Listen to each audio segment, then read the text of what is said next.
নবীজি সাল্লাল্লাহু আলাইহি সাল্লামকে এই পানি দ্বারাই শেষ গোসল দেওয়া হয়েছিল। কেমন লাগছে পানি?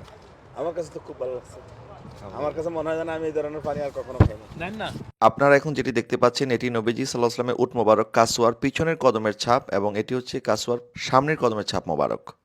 নবীজি সাল্লাল্লাহু আলাইহি সাল্লামের ওফাতের পরে নবী সাল্লাল্লাহু আলাইহি সাল্লামের গাধা মোবারক হযরত ইয়াফুর এই কুয়ার মধ্যে ঝাঁপ দিয়ে নিজের জীবন উৎসর্গ করে দিয়েছিল।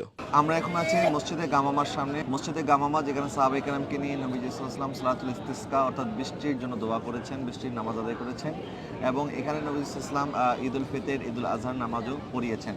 তো এখান থেকে আমরা একটু বাইরে যাচ্ছি জিয়ারতের উদ্দেশ্যে। আমরাও জিয়ারত করব, আপনাদেরকেও দেখাবো এবং বিস্তারিত কথা সেখানে গিয়ে বলবো। চলুন আমাদের সাথে। अब तो बस के धुन है के मदीना देखो आखिरी उम्र में क्या रौनक दुनिया देखो अब तो बस की धुन है।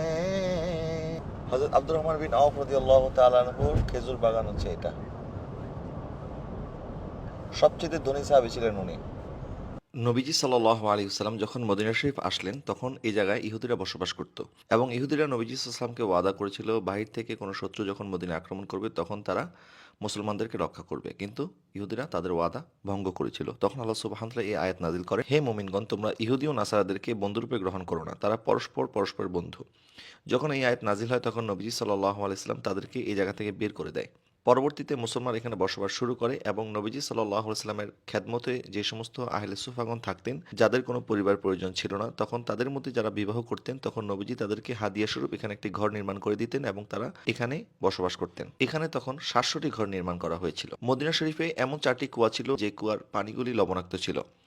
নবীজি সাল্লাল্লাহু আলাইহি ওয়াসাল্লামের কাছে যখন সাহাবায়ে কেরাম আরজ করলেন তখন নবীজি সাল্লাল্লাহু আলাইহি ওয়াসাল্লাম নিজের লোয়াবে দাহান থুতু মোবারক যখন এখানে দিলেন তখন 4টি লবণাক্ত কুয়ার পানিগুলি সম্পূর্ণ মিষ্টি পানিতে রূপান্তর হয়ে গেল। এটি হচ্ছে তার একটি কুয়া যার এখন সংস্কার কাজ চলতেছে। আপনার ছবিতে সেই কুয়ার ছবি দেখতে পাচ্ছেন। নবী ইসলাম বদর ময়দান থেকে যখন যুদ্ধে জয়ী হয়ে ফিরে আসতেছিলেন মদিনার দিকে, এই রাস্তা দিয়ে নবী ইসলাম ফিরে আসছেন এবং বদরের ময়দানে যে সমস্ত সাহাবে কেরাম অসুস্থ হয়ে গেছিলেন, আহত হয়েছিলেন, তো নবীজি বলতেছে যে মদিনার মাটি হচ্ছে শিফা, তো তোমার মদিনার মাটি শরীরের মধ্যে মেখে নাও, আল্লাহ শিফা দান করে দিবে। তো ওনারা এখানে এসে মদিনা শরীফের মাটি মোবারক গুলি ওনারা শরীরের মধ্যে মেখে ফেলছে, আল্লাহ সুবহানাহু ওয়া তাআলার সাথে সাথে ওনাদেরকে শিফা দান করছে। মাশাআল্লাহ, আপনাদের তো খুশনসিব। আমি এতদিন আসছি, আমি ঢুকতে পারিনি, আজকে তো দেখতেছি খোলা। মাশাআল্লাহ, আলহামদুলিল্লাহ। এটা হচ্ছে বীরে গার্স, যেখানে নবীজি ইসলাম গোসল করেছেন, ওযু করেছেন এবং সাহাবায়ে কেরামকে নবীজি ইসলাম ইরশাদ করেছেন যে আমি স্বপ্নে একটি জান্নাতের কুয়া দেখতে পেয়েছি এবং নবী ইসলাম বলেন এটাই হচ্ছে যেটা আমি স্বপ্নে জান্নাতের কুয়া দেখতে পেয়েছি, এটাই হচ্ছে সেই কুয়া। এবং নবীজি ইসলামের কাছে সাহাবায়ে কেরাম বলে, হুজুর এটার পানি তো লবণাক্ত। তো নবীজি ইসলাম বললেন যে তোমরা মদিনা থেকে আমার জন্য কিছু মধু নিয়ে আসো। তো সাহাবায়ে কেরাম যখন মধু আনলেন, মধু আনার পরে নবীজি ইসলাম ওই মধু কিছুটা পান করলেন এবং সেখান থেকে কিছুটা মধু নবীজি ইসলাম এই কুয়ার মধ্যে ঢেলে দিলেন এবং তারপর থেকে এটার পানি লবণাক্ত থেকে আলহামদুলিল্লাহ মিঠা হয়ে গেছে। হযরত আলী রাদিয়াল্লাহু তাআলাকে নবীজি ওসিয়ত করেছেন যে আলী, আমার ইন্তেকালের পরে তুমি এই জায়গার পানি দিয়ে আমাকে গোসল দিবা। এবং কোনো কোনো রিওয়ায়েতে আছে নবীজি ইসলামকে 7টি কুয়ার পানি দ্বারা গোসল দেওয়া হয়েছিল। তো ওই 7 কুয়ার মধ্যে এটি ছিল একটি কুয়া। পানি পানি খাইছেন? মাশাআল্লাহ, আসুন একটু পানি পান করি। আরে ভুল করছি, বোতল নিয়ে এসে দরকার ছিল। নবীজি সাল্লাল্লাহু আলাইহি সাল্লামকে এই পানি দ্বারাই শেষ গোসল দেওয়া হয়েছিল। আল্লাহ পাকের কাছে দোয়া করি আল্লাহ পাক আপনাদের সবাইকে যেন এই পানি পান করার সৌভাগ্য নসিব করে এবং আমাদেরকে এই পানি থেকে শেফা অর্জন করার তৌফিক দান করে।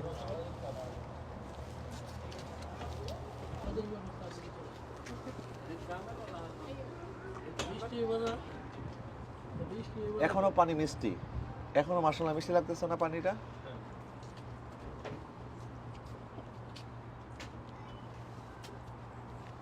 মিষ্টি যে অনুভব হচ্ছে আমার। হ্যাঁ, আমাদের কত বড় সৌভাগ্য, এতদিন কাজের জন্য এটা বন্ধ ছিল, কিছুদিন হয় এটা খুলে দিছে। আলহামদুলিল্লাহ, বেশি আলহামদুলিল্লাহ। ঠান্ডার কারণে বোঝা যাচ্ছে না, সালাতু ওয়াসসালামু কিন্তু আলাইকা মিষ্টি ইয়া আছে। সাইয়্যিদি ইয়া রাসূলুল্লাহ ওয়া আলা আলিকা ওয়া তো মিষ্টি আছে, আসহাবিকা ইয়া কারণ মধু রাহমাতাল ঢালছিল না আলামিন। কেন, হুজুর সাল্লাল্লাহু আলাইহি ওয়াসাল্লাম। কেমন লাগছে পানি? আমার কাছে তো খুব ভালো লাগছে।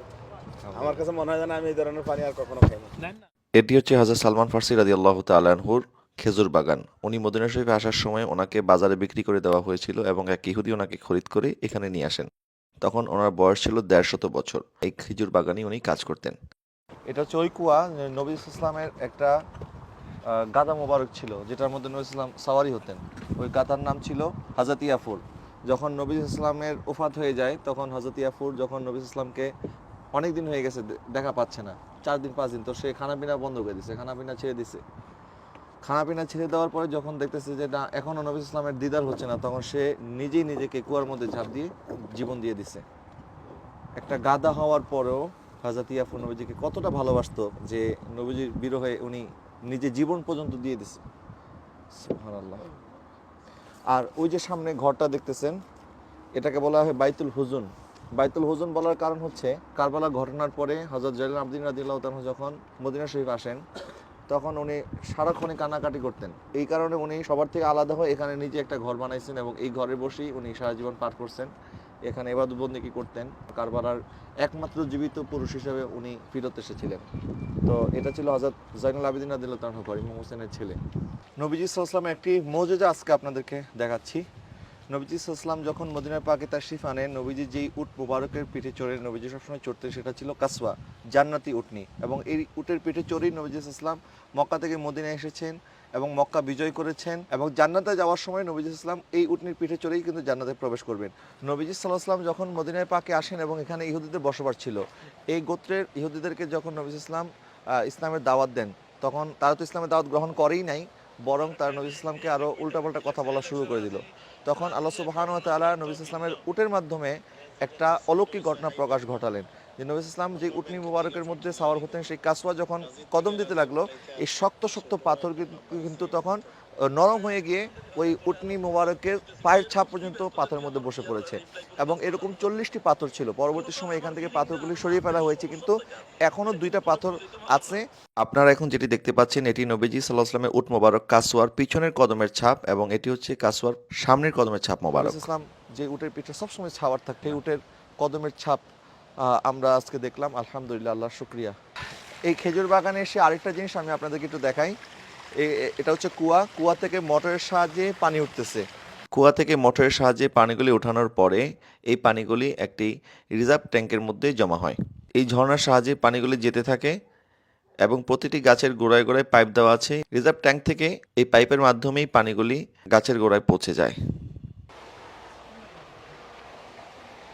रबी अच्छी लगी ना सरवरे अच्छी लगी, हम फकीरों को मदीने, हम फकीरों को मदीने की गली अच्छी लगी, खुश रबी अच्छी लगी ना सरवरे अच्छी लगी। मैं न जाऊंगा कहीं भी दर नबी का छोड़ कर, मैं न जाऊंगा कहीं भी दर नबी का छोड़ कर, मैं न जाऊंगा कहीं भी दर नबी का छोड़ कर, मुझको कुएं मुस्तफा की, मुझको कुएं मुस्तफा